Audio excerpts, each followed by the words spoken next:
Olá pessoal, meu nome é Anderson e hoje nós vamos estudar sobre patrimônio cultural.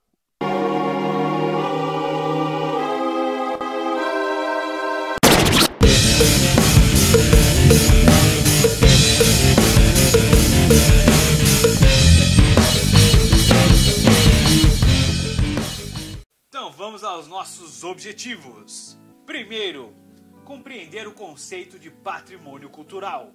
Segundo, compreender o que é um museu e para que ele serve.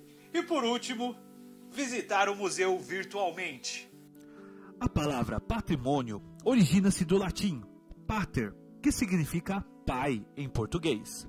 Quando falamos em patrimônio, referimos-nos aos bens ou às riquezas de uma pessoa ou empresa. Mas, quando pensamos em patrimônio público e cultural, referimos-nos a tudo que pertence a um país, como os prédios, os serviços, as pessoas, as obras de arte, os monumentos nas cidades, as estradas e os costumes da população. Patrimônio cultural refere-se a um bem material ou imaterial que possua valor significativo para uma sociedade. Esse valor pode ser estético, artístico, documental, científico, social, espiritual ou ecológico. Os bens materiais são divididos em três grandes áreas. Primeiro, os bens móveis, que incluem pinturas, esculturas e artesanato. Os bens imóveis, como castelos, igrejas, casas, praças, conjuntos urbanos e ainda locais dotados de valor para a história, para a arqueologia, para a paleontologia e a ciência em geral. E por último, os naturais, que incluem ambientes naturais, como as cataratas do Iguaçu e a Mata Atlântica. Também nós temos o patrimônio imaterial, que é considerado a literatura, a música, o folclore, a linguagem e os costumes. Mas agora fica a dúvida: quem é o responsável por definir o que é patrimônio cultural ou não? Por que aquela casa velha da sua avó não é um patrimônio cultural, mas aquela escultura esquisita na praça é? No Brasil, o órgão responsável por preservar e conservar o patrimônio cultural do país é o IPHAN, Instituto do Patrimônio Histórico e Artístico, criado em 1937. Um patrimônio deve ser preservado, ou seja, não pode ser modificado, e isso inclui sua restauração. Uma restauração não modifica a estrutura original do objeto, da obra ou do prédio. E aí encontramos a diferença entre restauração e reforma. Com a reforma, você modifica a estrutura original da obra. Tombamento não tem nada a ver com derrubar um prédio. É justamente o contrário. É a ação realizada pelo governo para que algo possa ser preservado e considerado um patrimônio cultural. E falando em preservar, vamos falar agora dos museus. Agora, me fala desse aqui. Também de Benin, século VII. Tribo Fula, se não me engano. Não. O que foi que disse? Soldados britânicos levaram de Benin. Não esquenta não, eu levo embora e tá resolvido. Esses itens não serão vendidos. Como acha que seus ancestrais conseguiram isso? Acha que pagaram um preço justo? Ou que eles tiraram igual tiram tudo que querem? Para que servem os museus? Para responder a essa pergunta, vamos nos utilizar de uma frase do historiador Peter Burke. A função do historiador é lembrar a sociedade daquilo que ela quer esquecer. O colecionismo existe com a humanidade desde a pré-história. Como assim? As pessoas coletavam certos elementos que existiam no ambiente e que viviam, os separavam de outros elementos e os guardavam, formando coleções. Essa ideia atravessa a história, como os espólios de guerra que os soldados capturavam, as relíquias religiosas e oferendas mortuárias. Os museus pegam as coleções e as transformam em uma instituição, ou seja, um local existente justamente para manter essas coleções. Podemos dizer que o colecionismo tem a ver com a nossa transitoriedade. Como assim? Não duramos para sempre. Nossa única certeza é: vamos todos morrer um dia. Os museus nascem de uma visão de mundo europeia, e devido à influência que a Europa exerce sobre os outros continentes, principalmente através do colonialismo, se espalha para o mundo. A partir dos séculos 17 e 18, as coleções particulares começam a se tornar museus. Antes disso, apenas nobres tinham acesso às obras de arte. Essa mudança está ligada principalmente à Revolução Francesa, que transformou o Palácio do Louvre, em Paris, no que é considerado o primeiro grande museu nacional de arte. As obras de arte passam a ser um bem público e todos os cidadãos passam a ter direito de usufruir. Ao mesmo tempo, a ideia se espalha para outros países e temos outros museus surgindo, com os museus de arte e os museus de história natural. O século XIX marca o período das luzes dos museus, pois se multiplicam para aumentar acervos e preservar objetos do passado e obras de arte. Então, quando entramos em um museu, temos que ter a noção de que esse espaço é um espaço que existe para a preservação de determinados objetos que foram considerados importantes por uma sociedade em uma época. Esses objetos devem ser discutidos, interpretados e popularizados. O museu é sempre uma amostra da visão dos vitoriosos da história e do gosto de uma determinada elite.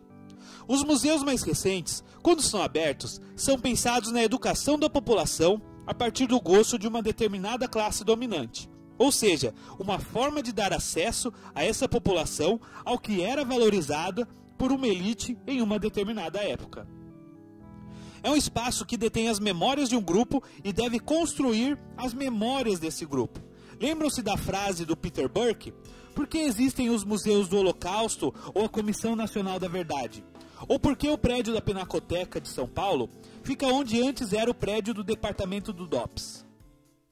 Então agora nós vamos fazer uma visita virtual a alguns museus. Eu espero que você goste. Nossa primeira visita é a Pinacoteca do Estado de São Paulo.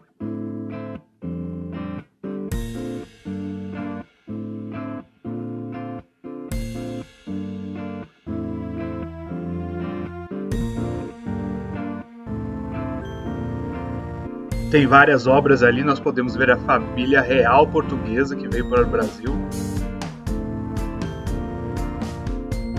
Tem uns bug também, mas tudo bem.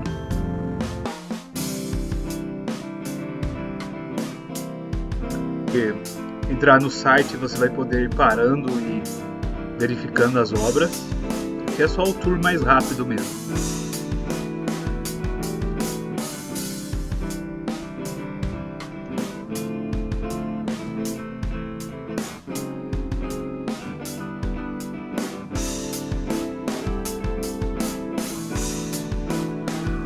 A maioria dessas estátuas são feitas de bronze.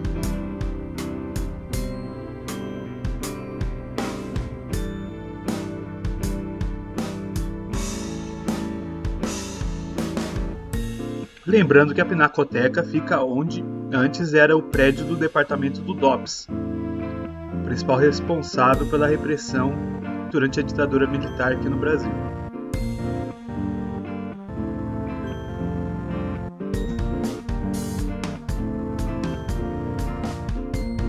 É um acervo maravilhoso.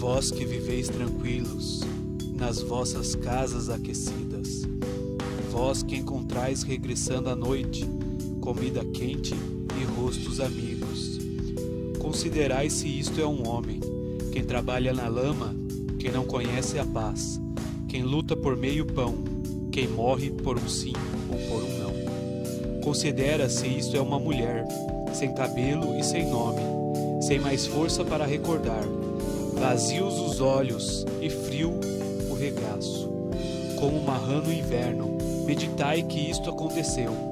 Recomendo-vos essas palavras, esculpi-as no vosso coração. Estando em casa, andando pela rua, ao deitar-vos e ao levantar-vos, repeti-as aos vossos filhos, ou que desmorone a vossa casa, que a doença vos entrave, que os vossos filhos vos virem a cara.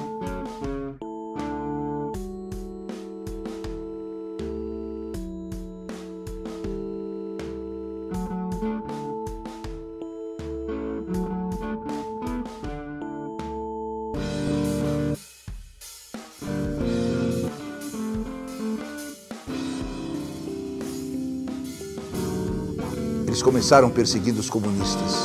Eu não protestei, porque não era comunista. Depois vieram buscar os judeus. Eu não protestei, porque eu não era judeu. Depois ainda vieram buscar os sindicalistas. E eu não protestei, porque eu não era sindicalista. Aí vieram buscar os homossexuais. Eu não protestei, porque eu não era homossexual. Aí então vieram buscar os ciganos. E eu não protestei, porque eu não era cigano. Depois vieram buscar os imigrantes, e eu não protestei, porque eu não era imigrante. Depois vieram me buscar, e já não havia ninguém para protestar. Então é isso, gente. Muito obrigado pela sua presença e até a próxima. Valeu!